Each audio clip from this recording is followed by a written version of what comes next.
अजहरी साहब की अगर गिरफ्तारी जायज है तो हमारे कुछ सवाल है, क्रॉस क्वेश्चन है गिरफ्तार करने वालों से। जब अगर जंतर मंतर से हुंकार भरी जाती है कि फलाने फलाने काटे जाएंगे और राम राम चिल्लाएंगे, क्या तब गिरफ्तारी हुई थी?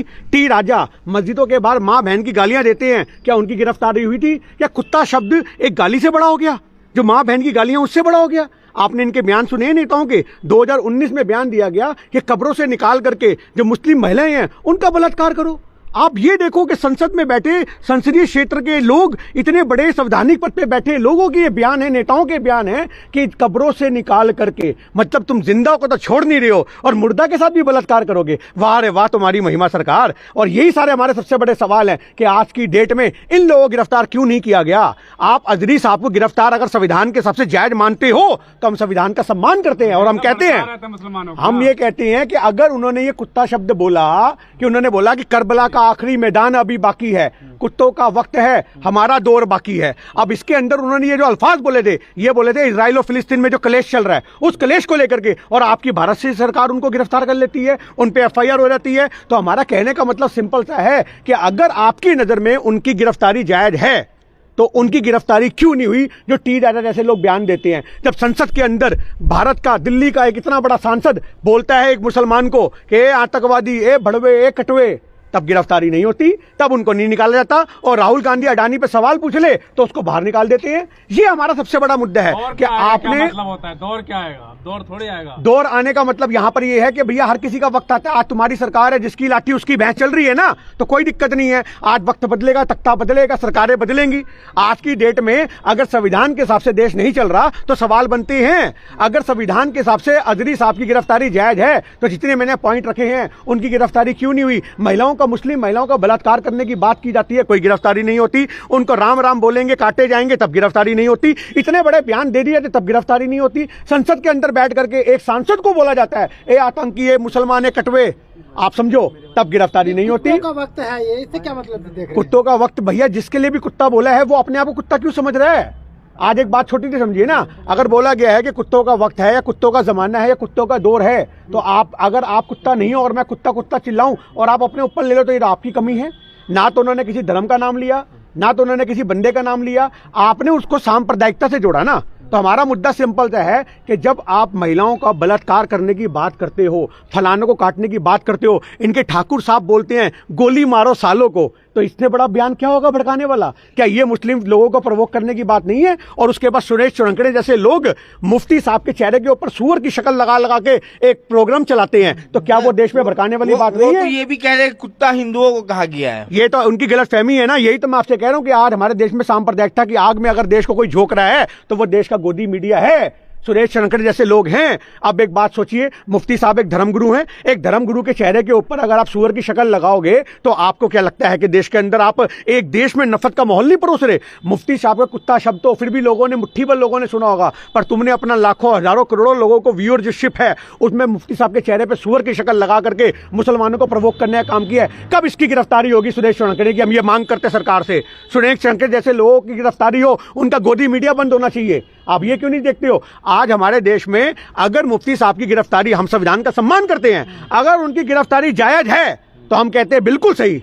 पर आप एक छोटी सी बात बता दो, उनकी गिरफ्तारी कब होगी? टी राजा जैसे लोगों की उनकी गिरफ्तारी कब होगी? जब मुस्लिम महिलाओं को कब्र से निकाल के बलात्कार करने की बात करते हैं, उनकी गिरफ्तारी कब होगी? जब बोलते हैं कि फलाने काटे जाएंगे, राम राम चिल्लाएंगे, उनकी गिरफ्तारी और उनको संसद से कब निकाला जाएगा? जो संसद के अंदर बैठ के बोलते हैं आतंकी, भड़वे, बुल्ले, कटवे, उनकी गिरफ्तारी कब होगी? ये हमारे सवाल है। कपिल मिश्रा का बयान आपने दिल्ली में ही सुना था, आप उनारा, आपको स्लोगन याद होगा, तो ऐसे लोगों को भी तो छोड़ दिया जाता, खुलेआम दिल्ली में नारा दिया। मैं आपसे यही तो कहना चाह रहा हूं ना, आज धर्म विशेष को टारगेट करने के लिए आप ये रणनीतियां अपनाओगे तो आपसे सवाल खड़े होंगे।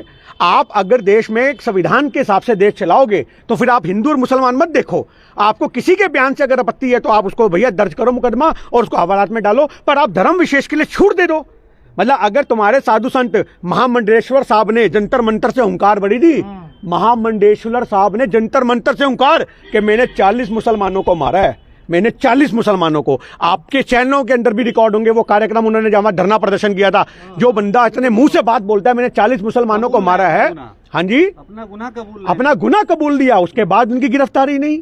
अरे तो आप ये चीज देखो ना, आप एक धर्म विशेष को छूट दे रहे हो कि जो भगवा पहन लेगा, यानी कि उसको ये सब बयान देने का, मुसलमानों को टारगेट करने का राइट मिल जाएगा। ये हमारे लिए सबसे बड़ा मुद्दा है।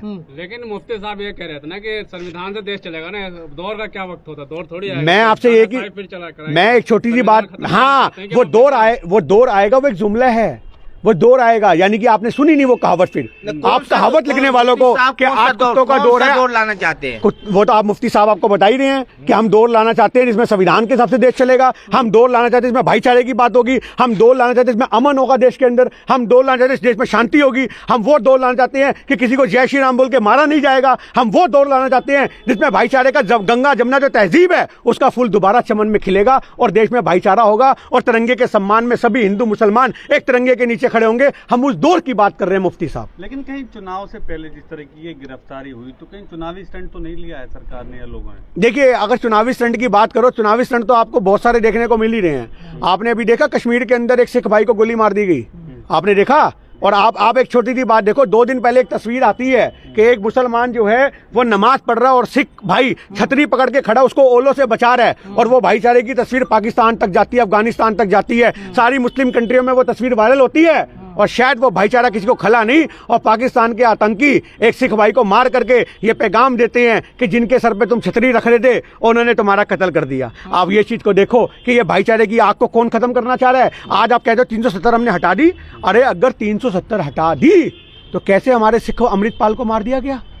अमृतसर के रहने वाले अमृतपाल को सरेआम गोली मार दी जाती है कश्मीर के अंदर। कहाँ है तुम्हारी 370 हटने का प्रावधान? तुम तो कहते हो लाल चौक पे अब कोई आतंकी नजर नहीं आता, तुम तो कहते हो हमने आतंकवाद की जड़ें पूड दी, तुम तो कहते हो हमने तो आतंकवाद की जड़ें पूड के आतंकवादियों को डरा दिया, आतंकवादी तो मोदी का नाम सुन के मुंह देते हैं। तुम तो ये कहते हो आतंकवादी मुंह नहीं, वो तो ठोक रहे हैं। अरे आपके बस की अगर सरकार चलानी नहीं है ना, आप हमारे लिए बॉर्डर खोल दो, हम अपने आप पाकिस्तानी फौज से निपट लेंगे, हम अपने आप आतंकवाद से निपट लेंगे।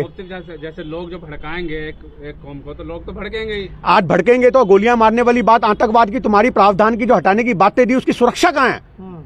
सारी बात छोड़ो, अगर आप प्रवोक करने की बात करते हो, अगर गोली चला दी गई है तो आप उसको कैसे वो करोगे, कैसे सुरक्षा दोगे लोगों को? आप तो कहते थे कि देश को सुरक्षित हाथों में है, आप तो कहते थे 370 हटने पे आतंकवाद खत्म हो जाएगा, आप तो कहते थे कश्मीर के अंदर अब कोई दंगा नहीं है। अगर आप इतनी सारी बातें कहते थे तो फिर भी खुलेआम गोलियां क्यों चल रही हैं? और हमें समझ में नहीं आता, जब भी इलेक्शन की तारीखें डिक्लेयर होती हैं उससे पहले ही कश्मीर के पाकिस्तान के आतंकी हमारे देश में कैसे घुस जाते हैं। सबसे बड़ा सवाल आप देखो ना, वो आतंकवादी कहाँ का है? पाकिस्तान का, जिसने हमारे सिख भाई को मारा है। तो पाकिस्तान से वो यहाँ कैसे आया? उसे कौन पनाह दे रहा है? तुम्हारी धाराएं जो हैं हटने के बाद भी हमारे देश में शांति अमन चैन क्यों नहीं बन पा रहा? ये सवाल तो सरकार से पूछने बनते हैं ना। लेकिन जो देश विरोधी हैं उन पर टीराजर नकल कसने की बात तो कर रहे हो। देश विरोधी कौन है आपकी नजर में जनाब? कौन है आपकी नजर में देश विरोधी? जो जालीदार टोपी पहन लेगा मुसलमान है वो देश विरोधी हो जाएगा? आज भी अगर गोली मारी गई है तो वो पाकिस्तान का आतंकवादी है, भारत का मुसलमान नहीं है। आप आतंकवादियों को धर्म से मत जोड़ो। आपकी सबसे बड़ी कमी है पत्रकारों की कि आप क्या करते हो कि जो भी पाकिस्तान का आतंकवादी है उस पाकिस्तान के आतंकवादी को भारत के मुसलमानों से जोड़ करके दिखाते हो। आप मुझे बता दो, भारत में 30 करोड़ के आसपास आबादी है, एक आतंकी पूरे कश्मीर को दिला देता है। अगर 30 करोड़ लोग आतंकी होते तो सोचो हिंदुस्तान का क्या हाल होता। जो भाईचारे से रहने वाले लोग हैं तुम उनको जबरदस्ती आतंकी का टैग लगाते हो। भारतीयों को कह रहे हैं ना, जो भारत के दुश्मन रहते हैं, भारत के दुश्मन है तो आज सरकार क्या कर रही है? क्या कर रही है सरकार 10 साल से? जो भारत के दुश्मन है उनको क्यों नहीं गिरफ्तार किया गया? आप भारत के दुश्मन किनको कह रहे हो? मैं आपसे वही सवाल बार बार कर रहा हूं। जो मूछे मुंडा करके दाढ़ियां रखते हैं वो नजर में आपकी भारत के मुसलमान हैं, वो आपकी देश में के दंगाई हैं, वो आपकी देश में नफरत फैलाते हैं। 26 तारीख को किसी के घर पे तिरंगे नहीं लहरा रहे थे। एक मुसलमान भाई को हमने देखा था जो एक इमारत पे चढ़ रहा था मस्जिद की, और वो कम से कम ना करते 50 फुट ऊंची लोहे की ग्रिल पे चढ़ करके उसने वहां पे तिरंगा लहराया था। तो आज आप ये जी देखो, जिनके खून के अंदर अगर भाईचारा है, जिनके खून के अंदर कुछ मुट्ठी भर लोग हर कौम में गलत होते हैं, पर वो मुट्ठी भर लोग पूरी कौम का चेहरा नहीं होते। ये बात आपको समझनी पड़ेगी। लेकिन जिस तरह से मुफ्ती या मौलाना इन लोगों को डराया जा रहा है, एक छोटे बयान पर, कुत्तों वाली बात पर, लेकिन जिस तरह से साधु संत, कुछ साधु संत, हम सब की बात नहीं करेंगे, बयान देते, तो क्या मुसलमानों को गिरफ्तार कर मौलानाओं को ये डराने की कोशिश है भारतीय मुसलमान? ये तो आप ये सोचो, इतने बड़े मुफ्ती को गिरफ्तार कर लिया गया तो आम मुसलमान का क्या हाल होगा? आम मुसलमान कैसे आते हैं आपको पता है? अगर सोशल मीडिया पे अगर कोई जज्बाती होकर के उल्टा फुल्टा बयान देता है तो वो ऐसे आ रहा होता है घर वापसी, ऐसे करके उसकी टांगों पे, लातों पे, हाथों पे यूपी पुलिस का प्रसाद मिलता है उसको उठा लिया जाता है। आम मुसलमानों की तो आप बात ही मत करो। एक आम नागरिक भारत का कोई भी हो, उसको तो ये राइट ही नहीं है वो सरकार से सवाल कर सके। आज बड़े बड़े अगर मुफ्ती या ओवैसी साहब जैसे या बाकी और जो लीडर हैं, राहुल गांधी जैसे जो इतने बड़े बड़े नेता अगर सवाल करते हैं, उनको नहीं बख्श रहे। आप ये देखो राहुल गांधी साहब की आपने देखा क्या हालत करी। अभी एक छोड़ो बात को, असम के अंदर यार यात्रा कर रहा एक राष्ट्रीय नेता, इतना बड़ा नेता, उसकी बस रोकने के लिए वहां पे लोग आ जाते हैं। कैसे आ गए? आप सुरक्षा नहीं दे पाए। आप असम की सरकार से पूछो कि आप राहुल गांधी को सुरक्षा नहीं दे पाए। पर वो राहुल गांधी वहां से उतरता है एक शेर की तरह और वहां जाकर के अंधभक्तों की भीड़ में बोलता आओ मारो, आओ मारो। वो है राहुल गांधी, वो शेर है। पर तुम लोग एक बात सोचो कि तुम सुरक्षा किसको दे पा रहे हो? लाखों मुसलमान सड़क पे उतर गए हैं, उनकी रिहाई की मांग कर रहे हैं। तो क्या मुसलमान में गुस्सा देखना चाहते हैं? भारतीय मुसलमान कितना ऊपर आ जाते हैं कि मौलाना को उठाने पर। हम तो एक ही बात कहते हैं, जितने भी मुसलमान लोग आज संविधान के हिसाब से धरना प्रदर्शन कर रहे हैं तो वो संविधान ने राइट दिया है, इसमें क्या गलत है? बट आप अगर सही जगह पे धरना करोगे तो आपको लोग समर्थन देंगे। आप सड़कों की जगह जंतर मंतर आओ, आप रामलीला मैदान की परमिशन लो, पूरा रामलीला मैदान भर दो, किसने मना किया? पर आप सड़कों पे आओगे तो आपको फिर घेरा जाएगा, क्योंकि आपके ऊपर, मेरी बात सुन लीजिए, आप सड़कों पे आओगे लाखों की तादाद में, उसी में कुछ 4 आदमी कोई ऐसे भी हो सकते हैं जिनको ये चीज बर्दाश्त ना हो, वो बस से तोड़ दे और इल्जाम आप पे आ जाए, वो कोई खून खराबा कर दे, इल्जाम आप पे आ जाए। इसके लिए लेकिन एक सवाल ये है गिन्नी जी, जिस तरीके से ये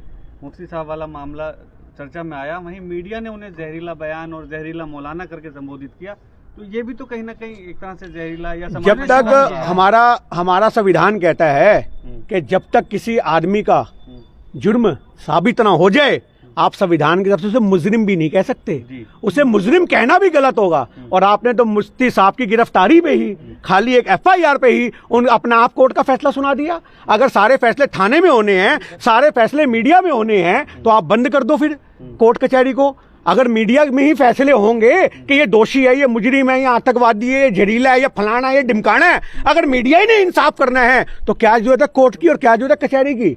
आप बंद करो कोर्टों को, आप बंद करो इतने जजों को जो बिठा रखा है, वकीलों की ड्यूटियां खत्म करो, और फिर मीडिया वाले बताएंगे कौन जहरीला कौन नहीं है। जहरीला लगा? आप सिख समुदाय से एक मुस्लिम जो मुफ्ती, उनके बयान जहरीले नहीं लगे आपको? भैया हम तो एक ही बात कहते हैं, अगर उन्होंने कुछ गलत बोला तभी तो गिरफ्तारी हुई। पर हमारा सवाल तो सिंपल सा है कि अगर उनकी गिरफ्तारी जायज है संविधान के हिसाब से, तो बाकियों की क्यों नहीं है? हमारा स्टैंड सिंपल सा है, हम मुफ्ती साहब के समर्थन में नहीं उतर रहे, हम सवाल कर रहे हैं कि मुफ्ती साहब की गिरफ्तारी अगर जायज है तो T राजा की गिरफ्तारी क्यों नहीं, महामंडेश्वर की गिरफ्तारी क्यों नहीं, बडूडी साहब की गिरफ्तारी क्यों नहीं, ठाकुर साहब की गिरफ्तारी क्यों नहीं? ये सवाल है हमारा सबसे बड़ा।